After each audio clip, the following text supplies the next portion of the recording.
여러분 요즘 많이 사용하는 단어 중에 이런 말이 있어요. 라떼라는 말이 있습니다. 이 말은 우리가 즐겨 마시는 커피 라떼라는 말이 아니라 윗사람이 아랫사람에게 꼰대를 부리며 하는 말을 빗대는 말이 라떼라는 말이에요. 나 때는 이랬는데 요즘에 뭐 세대는 이래 이런 말 빙자해서 사용하는 말이 바로 라떼라는 말입니다. 저도 우리 아이에게 간혹 이런 말을 해요. 아빠 때는 나 때는 뭐 어떻게 살았는데 너는 왜 이렇게 살아? 뭐 이런 말을 자주 할 때가 있습니다. 여러분 이런 말 하면 꼰대라고 놀림받습니다. 여러분 라떼라는 말 속에는 이 꼰대를 부리기 위한 목적도 있지만 사실은 지금 많은 것들을 우리가 누리고 있음에도 그러한 것들이 우리를 행복하게 하지 못한다라는 그 의미가 사실은 포함되어 있는 말입니다.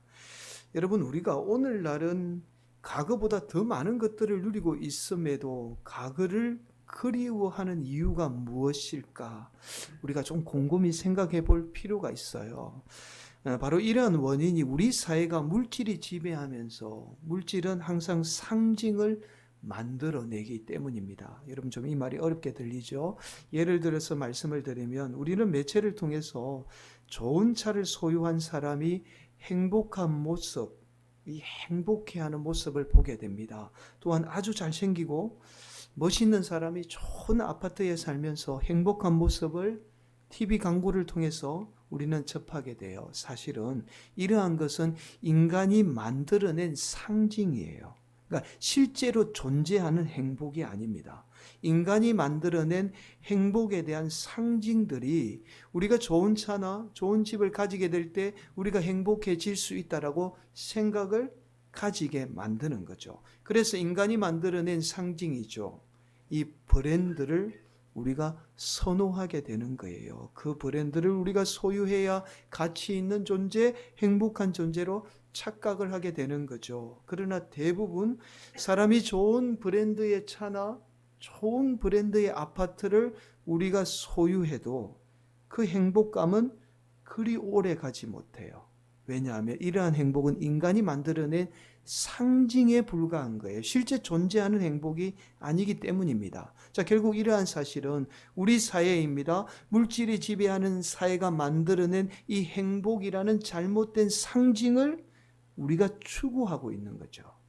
사랑하는 성도 여러분, 말씀 서두에 상징에 대해서 말씀을 드리는 이유가 있어요. 오늘 우리가 함께 나누게 될 말씀은 이러한 상징들이나 이 표적들을 추구하는 우리의 삶이 어떠한 결과를 가져오게 되는지, 또한 우리가 어떠한 삶을 살아야 되는지에 대한 하나님의 말씀입니다. 자, 오늘도 우리 성도들이 우리 주님이 주시는 말씀을 통해서 정말 진정한 행복이 무엇인지를 깨닫고 또 그 행복을 누리는 복된 성도들이 되시기를 예수님의 이름으로 간절히 축원을 드리겠습니다.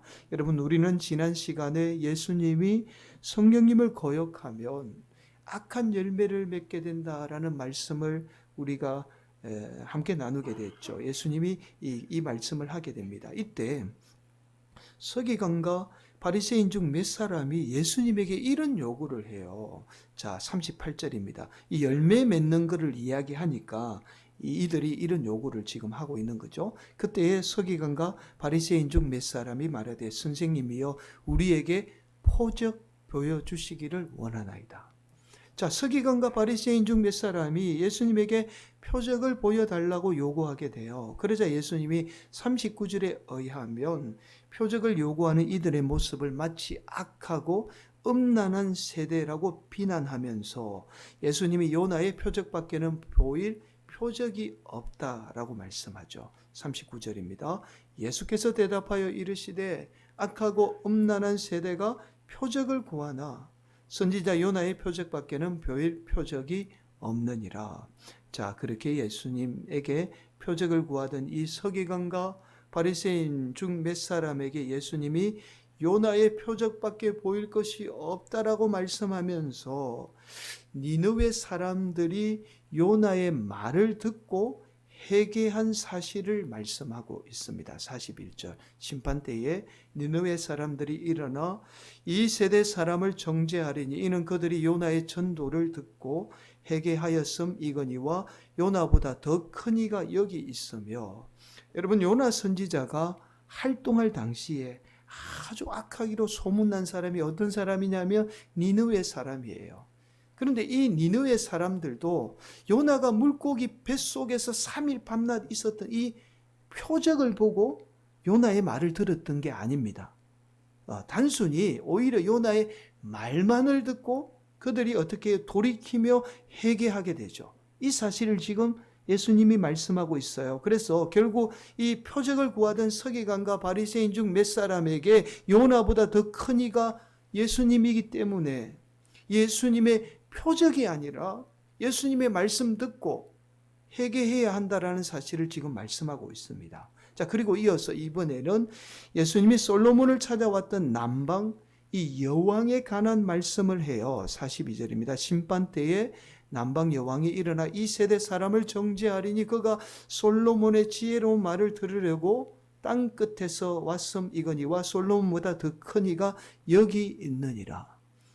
여러분, 열왕기상 10장에 보면 서바의 여왕이 솔로몬 왕의 이 지혜로운 명성을 듣고 솔로몬을 찾아온 사건이 나와요.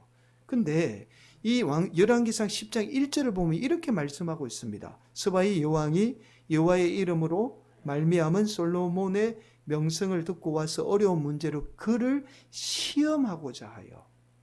자, 우리는 처음부터 이 서바 여왕이 솔로몬에게 지혜를 얻기 위해서 찾아왔다라고 그렇게 알고 있잖아요. 근데 성경 말씀은 그렇게 말씀하고 있지 않습니다. 이 서바 여왕이 하도 솔로몬의 명성이 뛰어나니까 서바 여왕도 꽤 지혜롭고 가진 게 많았던 여왕이었던 것 같아요. 그래서 이 솔로몬 왕을 시험하기 위해서 의도적으로 지금 찾아오게 된 거예요. 그런데 이 솔로몬 왕의 이 명성을 무시하기 위해서 깔보기 위해서 찾아왔던 이 서바 여왕이 솔로몬의 지혜로운 말을 듣고는 오히려 지혜를 얻고 돌아가게 됩니다.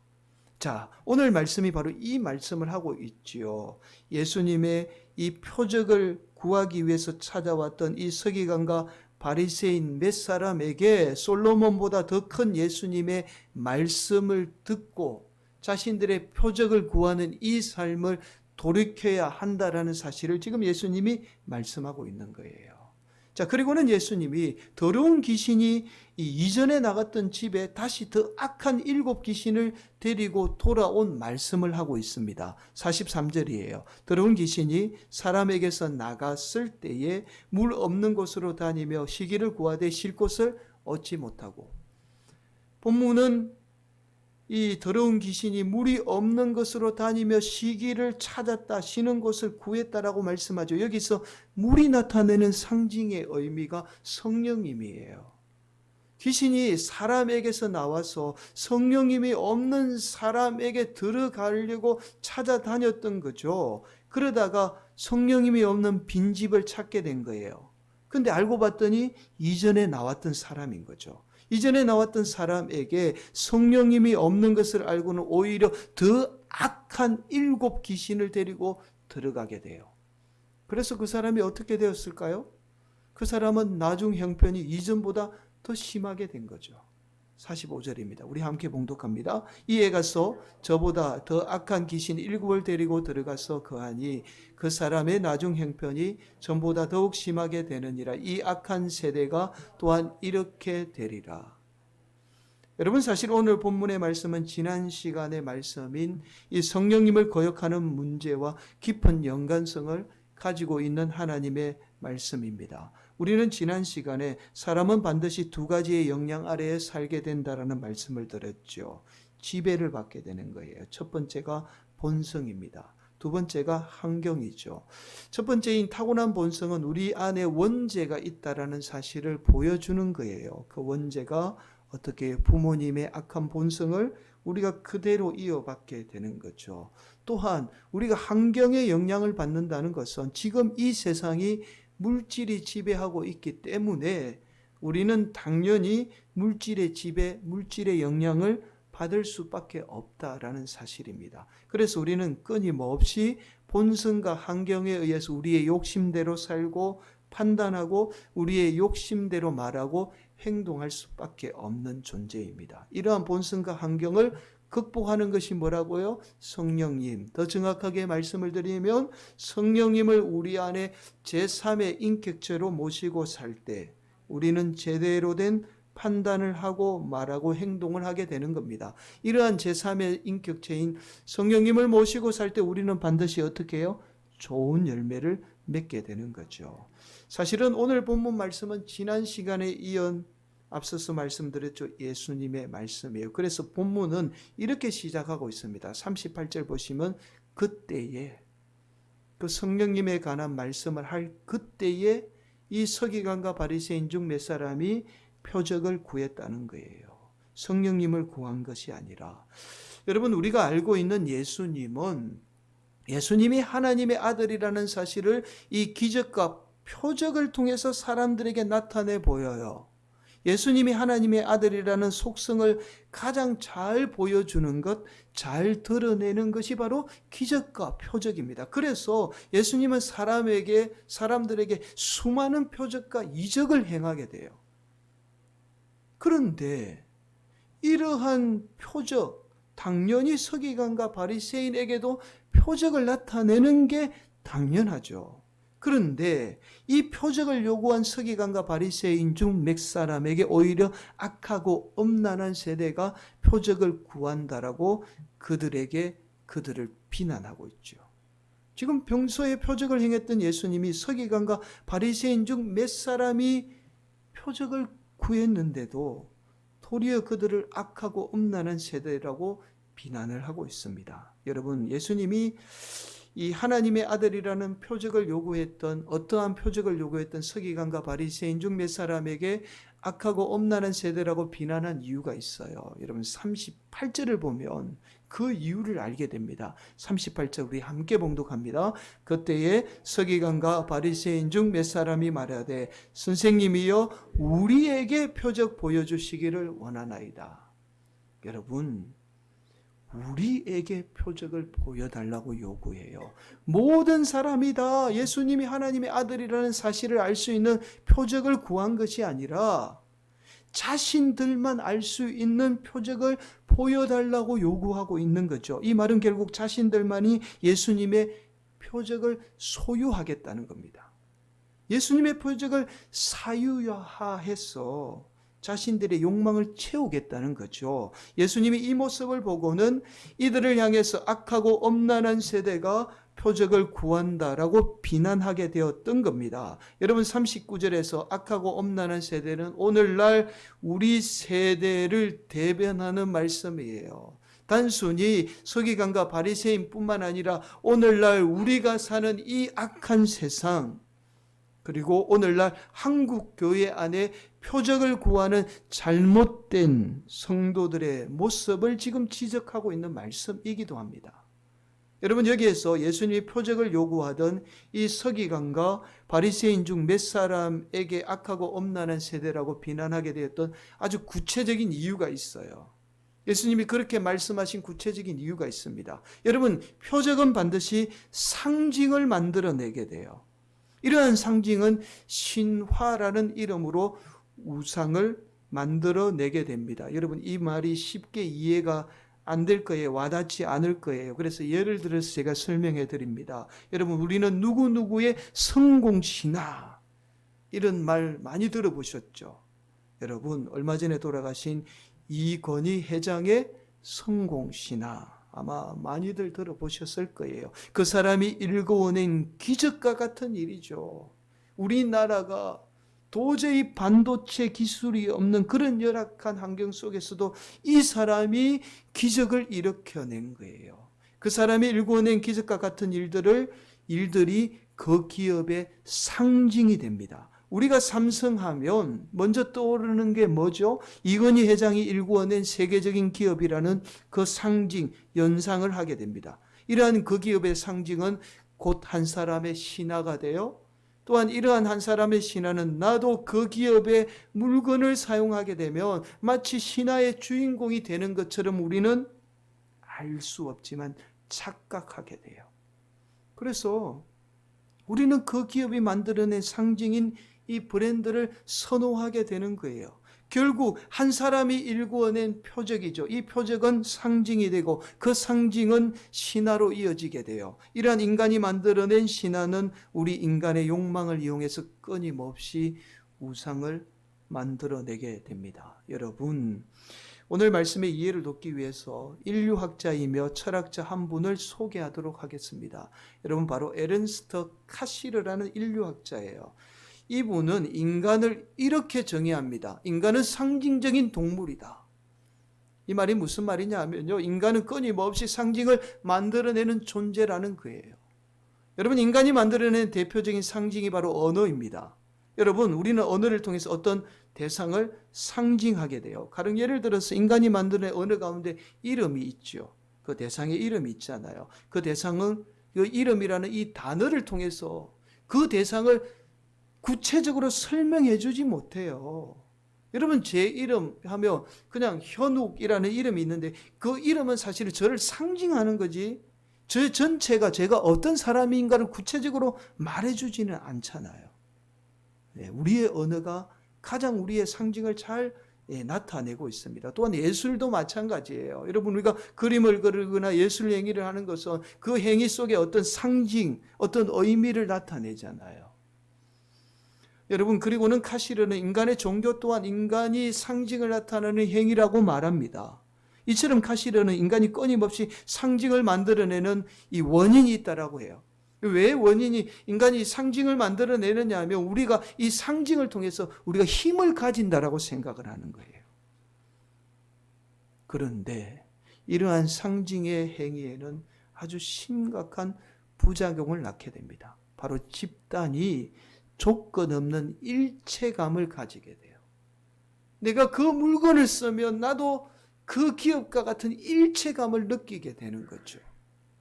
심각한 부작용을 낳게 돼요. 바로 집단이 조건 없는 일체감을 가지게 되는데 가장 대표적인 경우가 독일의 나치입니다.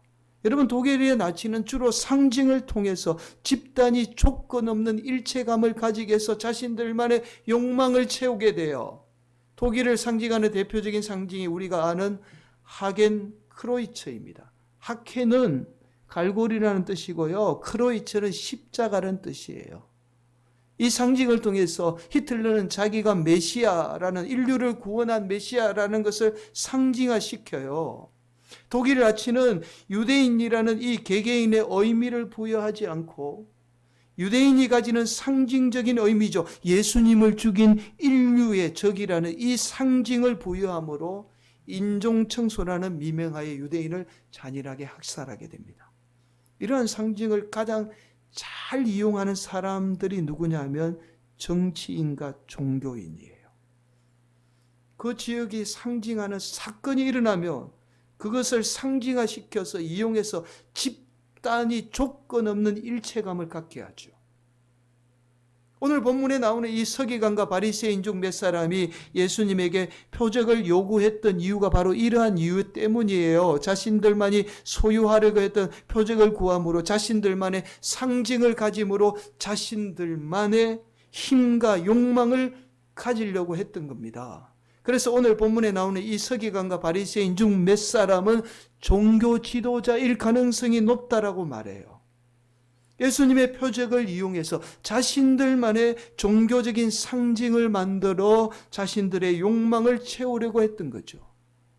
여러분, 하나님이 구약에서 우리 인간에게 반드시 지켜야 될 10계명을 말씀하면서 첫 계명에 우상을 만들지 말라고 말씀하신 이유가 바로 여기에 있어요.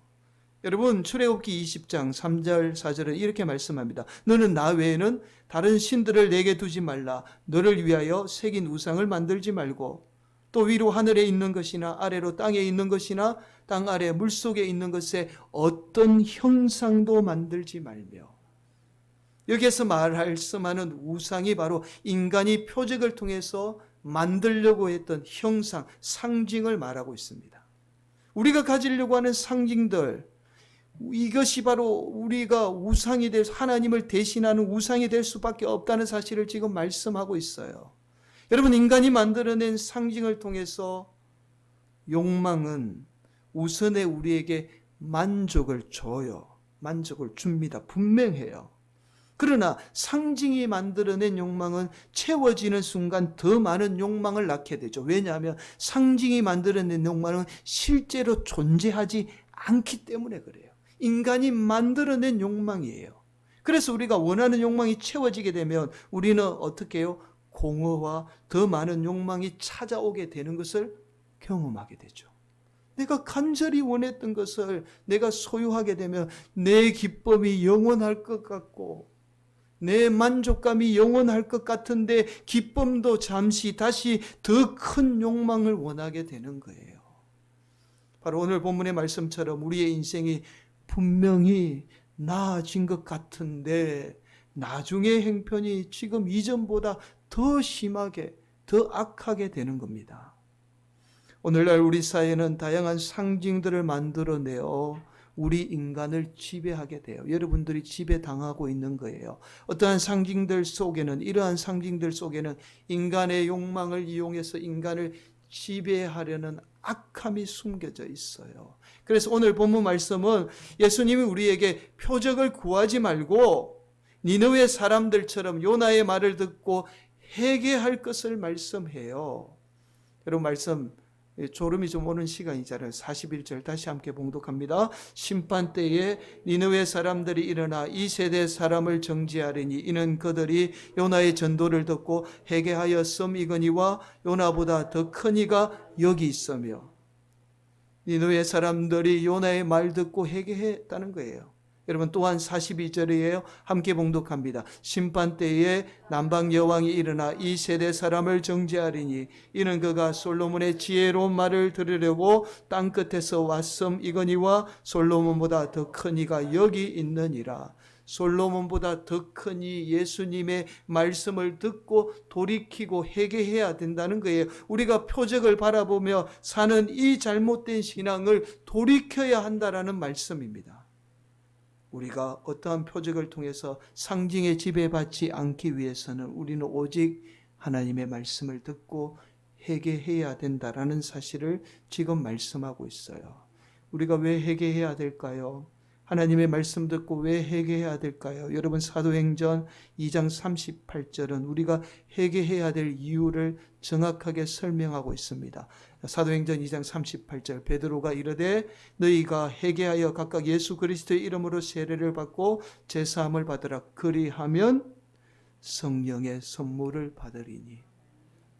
베드로의 말씀 듣고 회개할 때 성령님을 선물로 받았다는 말씀이죠. 우리가 하나님의 말씀을 듣고 회개할 때 우리 안에 성령님으로 채워지게 돼요. 우리 인생을 좌우하는 사람들이 만들어낸 허구의 상징들로 내 삶이 채워지는 것이 아니라, 내 삶이 지배를 받는 것이 아니라 내가 하나님의 말씀에 날마다 회개할 때, 세상을 향한 표적을 구하는 그 잘못된 신앙을 날마다 돌이키게 될 때 우리는 우리 안에 실제로 역사하는 성령님으로 채워져서 우리의 나중 형편이 전보다 더욱 좋아지는 인생이 되는 거예요. 왜냐하면 지난주에 말씀을 드렸죠. 성령님을 우리가 거역하지 않으면 우리를 지배하는 이 상징들이 지배하는 공허한 인생이 아니라 실제로 역사하는 성령님으로 채워지게 돼요. 성령님으로 채워지는 인생은 악한 귀신이 역사하지 못하기 때문에 반드시 어떻게 해요? 좋은 열매를 맺게 되는 거죠. 사랑하는 성도 여러분, 교회가 반드시 타락하게 되면 나타나는 현상이 하나님을 대신하는 상징들을 만들어내게 됩니다. 여러분 중세교회, 가톨릭 교회가 타락하면서 나타났던 현상이 교회 안에 하나님을 대신하는 표적인 상징들을 만들어내게 돼요. 대표적인 경우가 마리아 숭배잖아요. 마리아를 숭배했던 이런 표적들이 일어났다.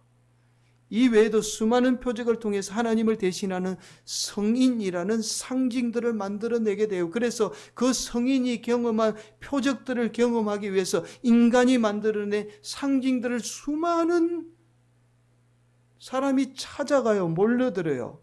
그래서 그 성인이 이 경험했던 표적들이 자신들에게도 일어나기를 간절히 바라면서 그곳을 몰려들게 되죠. 이것이 교회가 타락하면 반드시 나타나는 현상입니다. 그러나 여러분, 놀랍게도 오늘날 한국 교회에 이러한 모습이 그대로 나타나고 있어요. 여러분, 한국 교회를 대표하는 대형 교회를 방문해 보면 어김없이 접하게 되는 것들이 있습니다. 바로 대형 교회를 일군 목회자를 기념하는 상징들입니다. 교회 로비에서부터 그러한 상징들로 가득 차 있어요. 사실은 이러한 상징들로 하나님을 대신하고 있는 거예요. 그렇게 성도들이 하나님을 대신해서 그 상징인 우상을 섬기고 있는 거예요. 중세 타락한 교회가 상징물에 몰려들어 성도들이 표적을 바라듯이 오늘날 교인들이 하나님을 대신하는 상징들에 몰려들어 자신들도 그러한 표적을 바라고 있는 거죠. 여러분, 이러한 사람이 만들어낸 상징들이 우리 인생을, 우리의 신앙을 좌우하게 되는 거예요. 세상이 만들어낸 상징을 통해서 그러한 삶을 살아야만이 우리에게 어떠한 표적과 기적이 일어나고, 그래야 우리가 행복하게 살 수 있다라고 생각을 하는 겁니다. 그러나 오히려 상징이 만들어낸 이 욕망은 우리의 삶을 더 많은 것들을 가지게 해서 나중의 형편이 오히려 어떻게 이전에 가지지 못했던 시절보다 더 고통스러운 삶을 살게 하는 거예요. 오늘날 한국교회가 그런 수많은 상징들을 통해서 대형 교회가 만들어지고 교회가 많고 교회가 부흥했음에도 불구하고 이전보다 더 못한 교회가 되어버린 거죠. 더 많이 가졌는데도 오늘날 수많은 성도들이 고통을 겪고 있는 거예요. 비난을 받고 있는 겁니다. 오늘날 한국교회나 우리 성도들이 서구 사회가 걸어왔던 길을 반면교사 삼아 단순히 우리는 교회의 역사를 아는 것이 아니라 앞서서 카시르의 말처럼 서구 교회가 걸어왔던 역사 속에서의 상징의 의미를 깨달아야 합니다. 그럴 때 우리는 역사를 통해서 진정한 의미를 깨닫게 되고 바른 신앙인으로 살아가게 돼요. 사랑하는 성도 여러분, 오늘도 우리 성도들이 인간이 만들어낸 이 상징에 지배받는 어리석은 인생이 되지 않기를 축복합니다. 인간이 만들어낸 상징을 통해서 실제 존재하지도 않는 욕망을 채우기 위해서 사는 인생이 아니라 오직 하나님의 말씀을 듣고 날마다 돌이키며 성령님을 채워 사는 복된 성도들이 되시기를 예수님의 이름으로 간절히 축원을 드립니다. 우리가 날마다 하나님의 말씀을 듣고 우리의 삶을 지배하는 이 상징으로부터 우리가 돌이키게 될 때 저와 여러분의 삶은 나중 형편이 전보다 더욱 좋아지는, 날마다 좋아지는 은혜가 저와 여러분 삶 가운데 임하게 될 줄 믿습니다. 그 은혜를 사모하며 나아가는 복된 성도들이 되시기를 예수님의 이름으로 간절히 축원을 드리겠습니다.